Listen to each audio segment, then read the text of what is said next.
Hey YouTube, gonna do a little drive time really quick. I haven't thought about this too much, but it's something that I have talked about a little bit.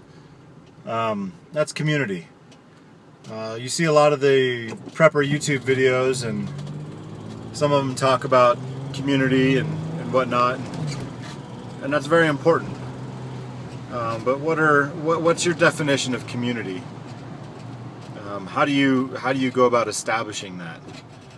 Well, you could always do some sort of preparedness seminars in your neighborhood, kind of like a neighborhood watch.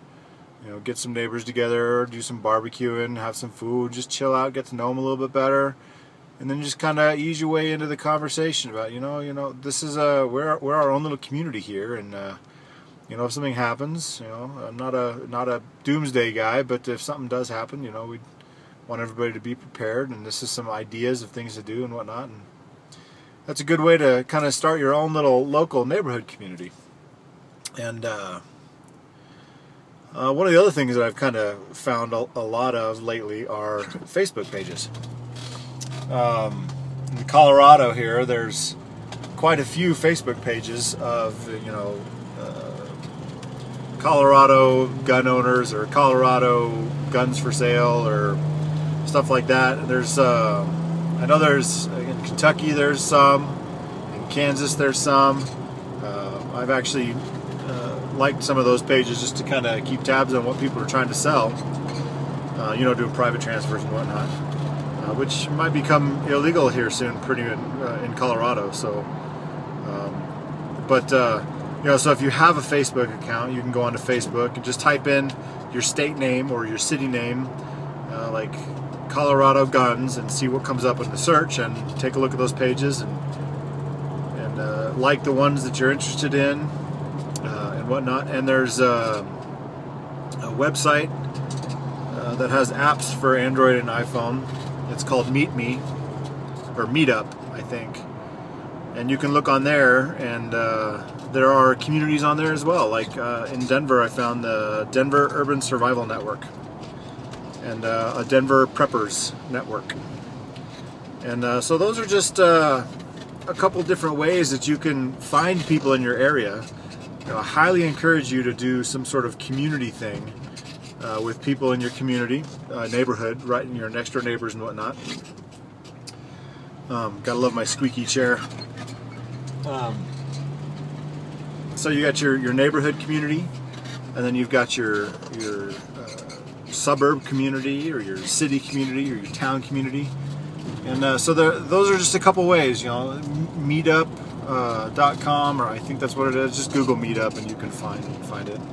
It's a social networking thing. You know, Facebook, do a search for your town name and put guns after it, or preparedness or something, and see what kind of pages come up, and then you can search those pages and see what kind of people you could find in your area. I mean, YouTube is a great way of doing it too. You know, I've found probably half a dozen people so far that have subscribed to my channel. Thank you all that have subscribed to my channel, by the way. It's been very fun to watch it grow. We're at 100 right now, so spread the word and let's see if we can get it to 200.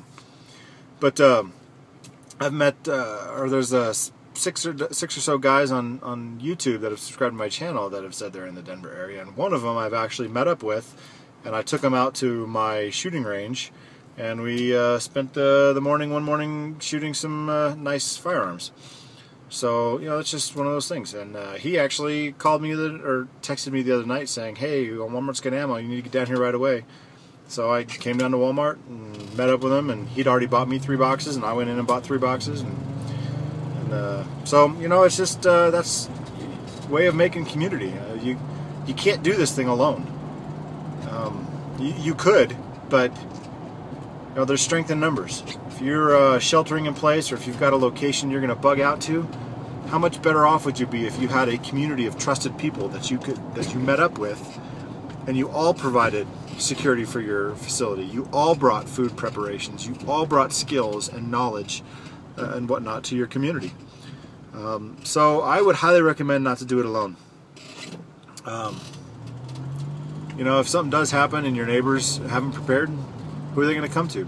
They're going to come to you, and you're going to either have to turn them away or drain your own supplies because you're a nice person and doing the good thing and helping others.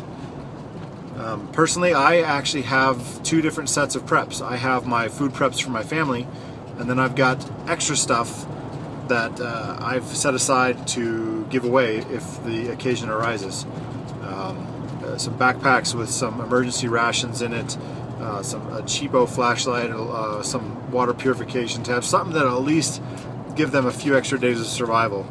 And that's, because you can't drain your own supplies helping everybody. But I think I've rambled on about that enough. Community is very important. So do what you can to establish a community in your area.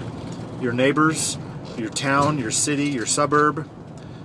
There's plenty of resources out there to help you network with other people. So highly encourage you to do that. And thanks again for everybody that watches and for all the subscribers. Please like and share the channel with people. I'd like to see it grow and share all this information. So, God bless our military service members past and present. Keep your powder dry, folks. Thanks for watching.